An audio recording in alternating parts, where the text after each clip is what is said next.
welcome to or back to my channel. Today I thought it'd be fun to compile 10 of my favorite contortion skills that you could learn at home. Some of the skills I strongly recommend you have before you attempt any of the skills in this video are your basic chest stand, your basic bridge, your basic elbow stand, and your basic handstand. I also am featuring a crocodile skill in this video, which I feel like is a less commonly known contortion skill, so I will give you the rundown of that when we get to it. Just wanted to give a quick reminder here that while contortion is very fun, it can also be risky, so please be safe, train within your limits, and always have someone around, especially when you're trying new skills. So with all that said, let's get into the skills. Cue the voiceover. So first, starting by circling into your bridge, you're going to bend your elbows, tucking them in as you go, just as if you were doing a tricep push-up. As you are doing this, you're also tucking your head under so that you can gradually bring your chest down to the floor. Then you can slowly bring your arms back and press off into your chest stand. Alternatively, if you want a little bit more of a challenge, you can try reversing the skill by leaving your arms bent, and instead of rolling out of your chest stand back into cobra, you can bring your feet back down to the floor and press back up into your bridge.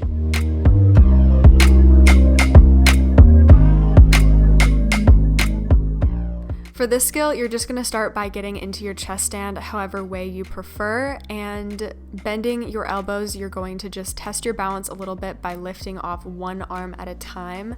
Start by just going to your fingertips and gradually lift the rest of your arm off. Slowly, you can start transitioning to both arms, again starting with your fingertips, testing your balance a little bit until you feel confident to lift them off entirely. And you can also do this skill in many different positions, so just play around and see what you like.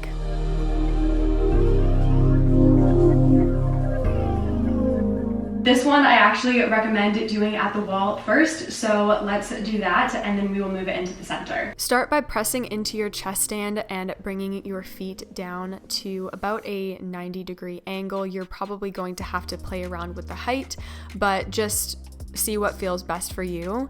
And from there, you're going to sit your butt towards the wall, just over your head. Depending on how long your torso is, it may go past your head, but you're just going to do this to gradually open up your back and get more comfortable with the position.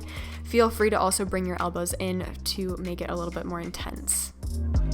So now that we've done it at the wall, let's move it into the center. So start by just pressing into your basic chest stand, and from there, just like you did at the wall, you're gonna sit your butt over your head, pushing as far over as you can, and really just think about engaging your core as much as possible and keeping your feet up towards the ceiling. Once you have the skill a little bit more mastered, you can also take your arms off.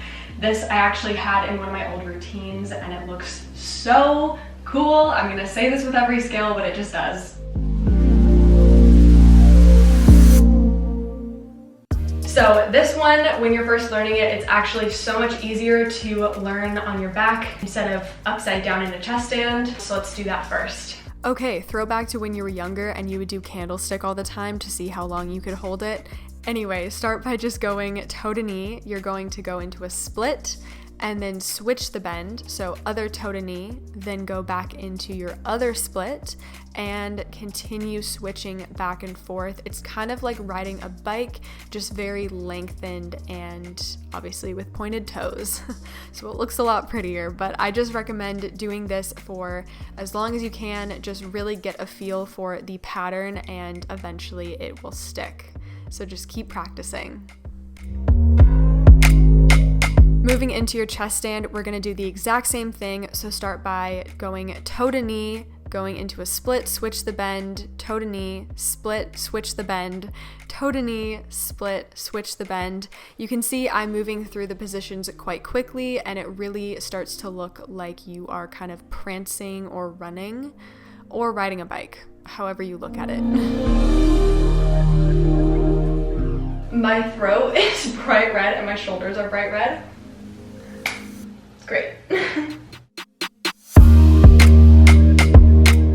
Circling into your bridge, you're going to go down onto your elbows, and from there, you want to make sure that you have your feet a good distance away from your hands, so not too far apart, because then you won't be able to get over, and don't have them too close in, because then you're not going to be able to jump properly. So from there, you press off almost as if you were going into a toes to head elbow stand, but you're going to slowly roll through that chest stand and back into a cobra. So much of contortion skills are just combining things together. So from there, you can also go back into a chest stand and do a chest stand combo. So this is an example of one of my favorite combos that I usually add on to this skill. It does involve a few of the other skills that we did, as well as some that are a little bit more advanced. So just keep that in mind if you are going to try it.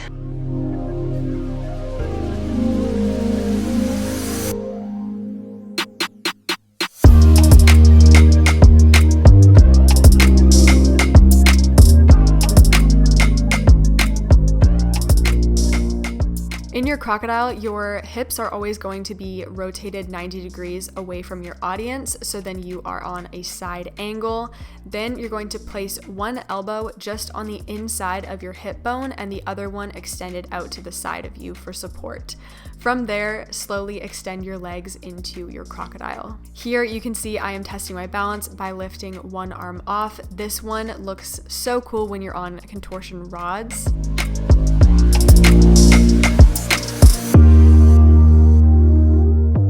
But from here, you're going to lower your chest down to the floor, bringing your arms back as you do this, and swinging your legs into your chest stand.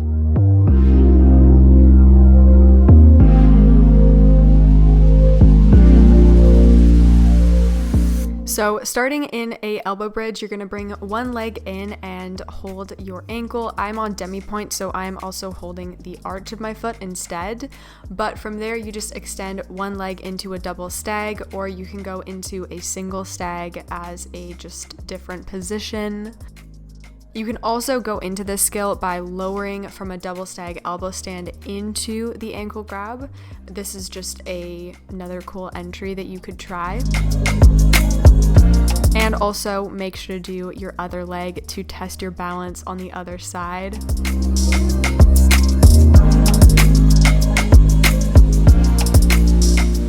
The next one is a little bit more of an intermediate skill, but I think if you have the flexibility, if you have the strength, you can do it too. But anyway, it is called reader pose or thinker pose. Starting in an elbow bridge, bring one hand at a time up under your chin as you press into your shoulders and upper back. This I also like to make a little bit more challenging by bringing one leg into a double stag, and this is what we call true elbow stand.